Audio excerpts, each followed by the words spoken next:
Welcome back! I've got what is potentially a really good update for you regarding Armies on Parade. Yesterday, we talked about the fact that Games Workshop had changed something for Armies on Parade, and what they changed was the ability to mix things from, say, 40k and Necromunda with things from AOS. We're talking parts and components specifically. It was around the idea of conversions and kit bashes, and it put a strict limit on what you could and could not do with regards to Armies on Parade. It effectively made a hard line between their science fiction stuff and their fantasy stuff, saying that you may not mix parts and components between the two, which was kind of garbage, and I didn't understand why they'd done it, and I was really hoping it was a mistake.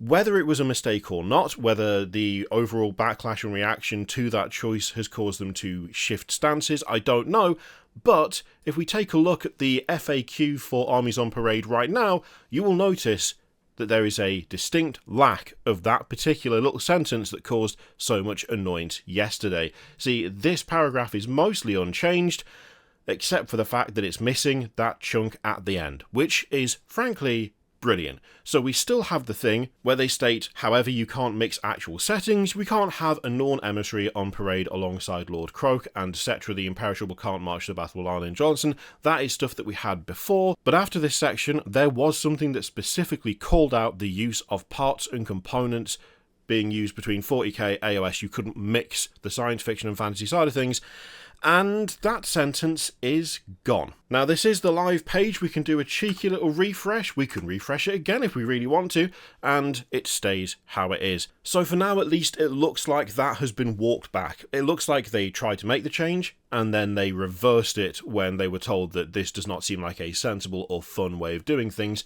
which it wasn't. I still don't fully understand why that change was made to begin with. There are a lot of interesting theories in the comments of yesterday's video where we talked about this rule change, whether it's to do with like how the different departments perform. There was talk of perhaps the departments actually being pitted against each other in terms of tracking sales and the like.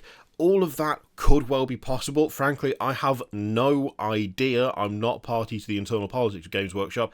And whilst there are a lot of rumours and a lot of things around that sort of thing, it's difficult to kind of pin it down as just, well, that's clearly what the reason was, because, I mean, frankly, it could be literally anything. Someone could have literally just got a bit up themselves and decided to try and change something for no reason. It could be any reason, but the fact is, that is now gone. We are back to what we had before. If you want to make Exodites using stuff from the old Lizard Wizards and Eldar to make an Armies on Parade board and army, you can now do that again. If you wanted to do the idea that I now want to do, having come up with it yesterday, I won't have come up with it, someone else would have thought of this, but doing like a penitent style army for Cities of Sigmar using Cawdor, that could be very fun, but like that limitation has now been lifted. I'm assuming it's in reaction to everyone going mental about it, but then again, this is supposed to be about creativity. They have reversed it. That's good. I don't like the fact that they tried to limit it in the first place, but at least that decision has been reversed. And I feel like with especially things like Armies on Parade, it's such a personal thing. A person's army it's a personal project, it's a personal approach to building and creating an army. Limiting that just for the sake of it, or for the optics of it, that is garbage. This is primarily a creative hobby. You shouldn't be trying to limit that. But now that line is gone, we don't have it anymore, which means that you can go ahead and kit bash and convert your heart out and make the army that you want to make if you want to enter it on Armies on Parade. It shouldn't really have had to be something to fight for in the first place, but at least it's been fixed. That is something. I'll take that for now.